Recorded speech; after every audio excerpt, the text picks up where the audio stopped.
Sir ఇది మాత్రం నేను చాలా హానెస్ట్‌గా అడుగుతున్నాను. మీరు కూడా అంతే హానెస్ట్‌గా చెప్తారని నేను కోరుకుంటున్నాను sir. Yes. Sir brother Shafi గారంటే ది గ్రేట్ మాస్టర్ మోటివేటర్.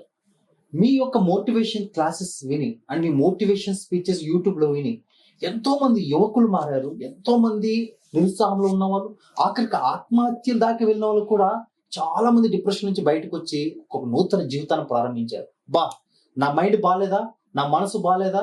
నేను ఏదైనా సమస్యలున్నా షఫీ గారి మోటివేషన్ చూస్తే చాలు అని ఎంతో మంది చెప్తుంటారు. అండ్ సెలబ్రిటీస్ కూడా చాలా మంది మీ వీడియోస్ చూస్తూ ఇన్స్పైర్ అయిన వాళ్ళు ఉన్నారు.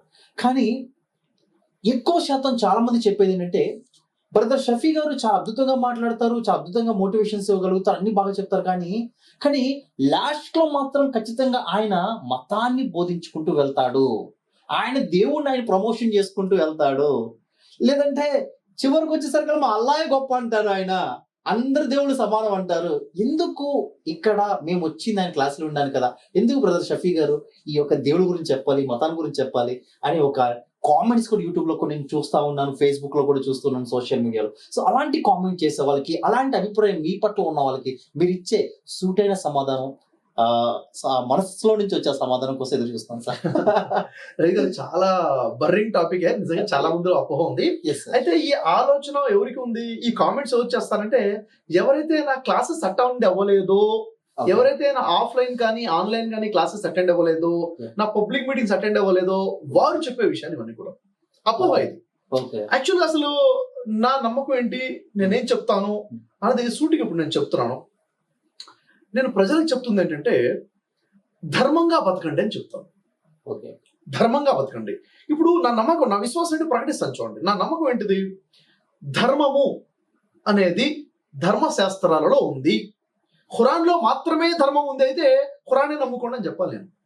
ఖురాన్లో మాత్రమే ధర్మం ఉందని నమ్మే వ్యక్తిని కాదు, బైబిల్లో కూడా ధర్మం ఉంది అని నమ్మే వ్యక్తిని నేను. భగవద్గీతలో ధర్మం ఉందని నమ్మే వ్యక్తిని నేను. వేదాలలో ధర్మం ఉందని నమ్మే వ్యక్తిని నేను.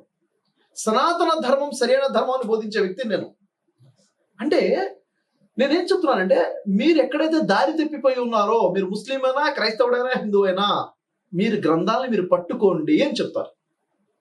నేను నా జీవితం నా ఇష్టం బతికే వాళ్ళకి ఏం చెప్తానంటే, నీ జీవితం ఇష్టం కాదురా బాబు, నీ దగ్గర శాస్త్రం ఉంది, నీ దగ్గర వేద శాస్త్రాలు ఉన్నాయి, నీ దగ్గర భగవద్గీత ఉంది, దాన్ని రిఫర్ చేయి, దాని తగ్గట్టుగా జీవితం గడుపు. నీ ఇష్టం కాదు, నీ దగ్గర బైబిల్ ఉంది, బైబిల్ శాస్త్రం ఉంది, ధర్మశాస్త్రం ఉంది, దాని తగ్గట్టుగా జీవితం గడుపు అని చెప్తాను నేను. నీ జీవితం ఇష్టం కాదు, నీ దగ్గర ఖురాన్ ఉంది, ఖురాన్ ప్రకారం జీవితం గడుపు అని చెప్తాను నేను.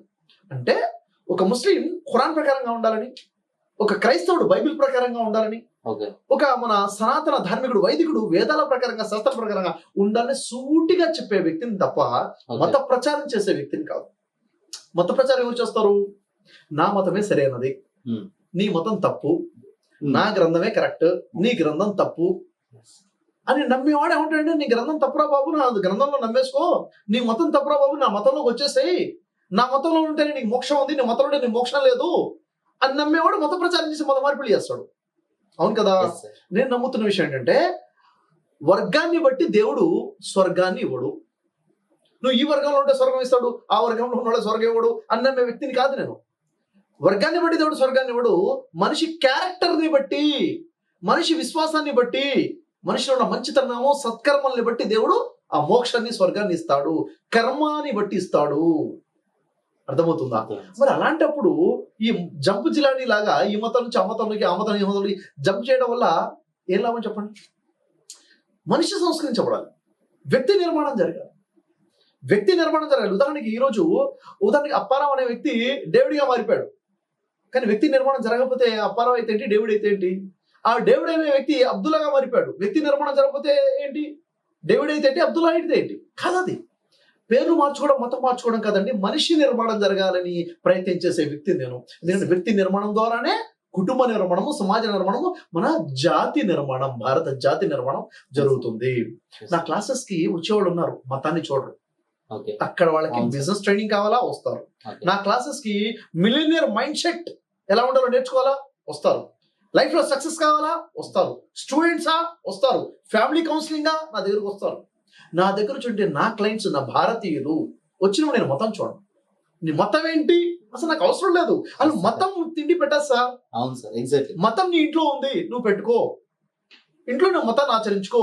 ఇది భారతదేశం, భారత జాతిగా కలిసికట్టుగా ఉందాం, నిజాయితీగా బతుకుతాము. ఇది నేను స్ట్రాంగ్ గా చెప్తున్న విషయము. ఏదైతే షఫీ గారు దేవుడు ఒక్కడే అని చెప్పి చివరికి నా దేవుడు అల్లానే దేవుడు అని చెప్తాడు అన్నది భ్రమ. దేవుణ్ణి అరబీ భాషలో అరబ్బులు అల్లాని పిలుచుకుంటారు. అరబీ భాషలో దేవుడి పేరు అల్లానా కాదు. దేవుడికి పేరు ఎందుకు ఉంటాయి సార్? దేవుడికి పిలుపులు ఉంటాయి. దేవుడిని పిలుస్తాం మనం. ఒక్కొక్క భాషలో ఒక రకంగా పిలుచుకుంటారు. దేవుడికి పిలుపులు ఉన్నాయి. అవునే కదా?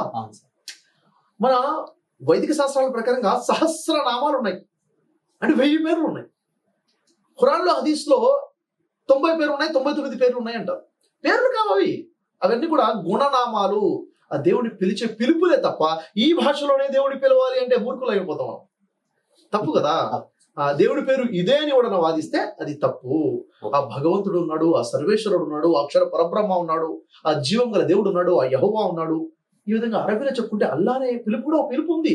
అంతే తప్ప నువ్వు ఇలా పిలుస్తేనే దేవుడు పలుకుతాడు అంటే నీ అంత సంకుచిత భావం ఉన్నవాడు దేవుడు కాదు అని చెప్తారు. కాబట్టి ఈ మత మార్పిడిని ఖండించే వ్యక్తి నేను. మత మార్పిడికి వ్యతిరేకంగా మాట్లాడే వ్యక్తి నేను. మతాన్ని నమ్మొద్దు అని చెప్పేవాడిని నేను. ధర్మంగా బతకండి అని చెప్పే వ్యక్తి నేను. కాబట్టి ఇది అపోహ. నా క్లాసెస్ కి వచ్చే వాళ్ళకి నేను ధర్మాన్ని నేర్పిస్తాను. ధర్మం అంటే నీతిగా ఎలా బతకాలి, డబ్బులు నిజాయితీగా ఎలా సంపాదించాలి, ధర్మంగా భార్యతో ఎలా ఉండాలి, ధర్మంగా భర్తతో ఎలా ఉండాలి, పిల్లల హక్కులు ఎలా చూడాలి, తల్లిదండ్రులతో ఎలా ఉండాలి, సమాజంలో ఉన్నటువంటి అనాథలు, సమాజంలో ఉన్న అవసరంలో ఉన్న వాళ్ళు, దేశ సేవ ఏంటి, సమాజ సేవ ఏంటి, బాధ్యతాయుతంగా ఎలా ఉండాలి. ఇది ధర్మం కదా. ధర్మో రక్షిత అంటే ఏంటి? నువ్వు మంచిని కాపాడు, ఆ మంచి నిన్ను కాపాడుతుంది. నువ్వు మతాన్ని కాపాడు, మతం నిన్ను కాపాడుతుంది కదా. మతం చంపుతుంది. మతం కాపాడదు, మతం చంపుతుంది. ధర్మం కాపాడుతుంది. ధర్మం అన్ని గ్రంథాలలో ఉంది. కాబట్టి మతాల మార్పిడి అవసరం లేదు. నేను ఎప్పుడు మత మార్పిడి గురించి నేను ఎప్పుడు మాట్లాడను. సార్ నిజంగా ఒక అద్భుతమైన క్లారిటీ ఇచ్చారు. అండ్ చాలా మందికి ఏంటంటే కనుక అపోహ, ఇలాగా మీ మీద ఇలాంటి కామెంట్స్ చేయడం వల్ల ఎవరైనా తన జీవితంలో వచ్చి మీ జీవితంలోకి మీ క్లాసులు విని ఎవరైనా తను మంచిగా మారాలనుకుంటున్నా కూడా ఇలాంటి కామెంట్స్, ఇలాంటి పాపం అతను ఎదుగుదలకి అడ్డుగా ఇలాంటి కామెంట్స్ పడుతున్నాయి. సో దట్స్ వై మిమ్మల్ని అడిగిన తప్ప సార్ వ్యక్తిగతంగా ఇది నా మనసులో కాదు. కొంతమంది కామెంట్స్ మీరు అడగడం చాలా మంచిది. ఇప్పుడు ఇది మీకున్న అనుమానం అన్నట్టు నేను తీసుకోలేదు. ఇలా సమాజంలో చాలా మంది అనుకుంటున్నారు కాబట్టి నేను వారందరికీ నేను చెప్పాలనుకున్నాను. దయచేసి 2 చేతులు జోడించి చెప్తుంది ఏంటంటే, మీరు ఒక మనిషిగా ఆలోచిద్దాము, మంచి ఎక్కడున్నా తీసుకుందాము. మీ ఆలోచన విధానాన్ని బలపరచడం కోసం నేనున్నాను. మీ కాన్ఫిడెన్స్ ని బిల్డ్ చేయడం కోసం నేనున్నాను. మీరు డబ్బులు సంపాదించుకునే విధానాలు నేర్పించడం కోసం నేనున్నాను. కాబట్టి లైఫ్లో ఎదగాలంటే నన్ను కాంటాక్ట్ అవ్వండి, నా క్లాసెస్కి రండి. తప్పకుండా మీ లైఫ్లో వాల్యూ యాడ్ అవుతుంది. నా క్లాసెస్ అటెండ్ అయిన వాళ్ళు మీరు కలిసి అడగండి. వాళ్ళు చెప్తారు, సాక్ష్యం చెప్తారు, ఎంత మార్పు వస్తుంది, ట్రాన్స్ఫర్మేషన్ ఎలా వస్తుందో చెప్తారు.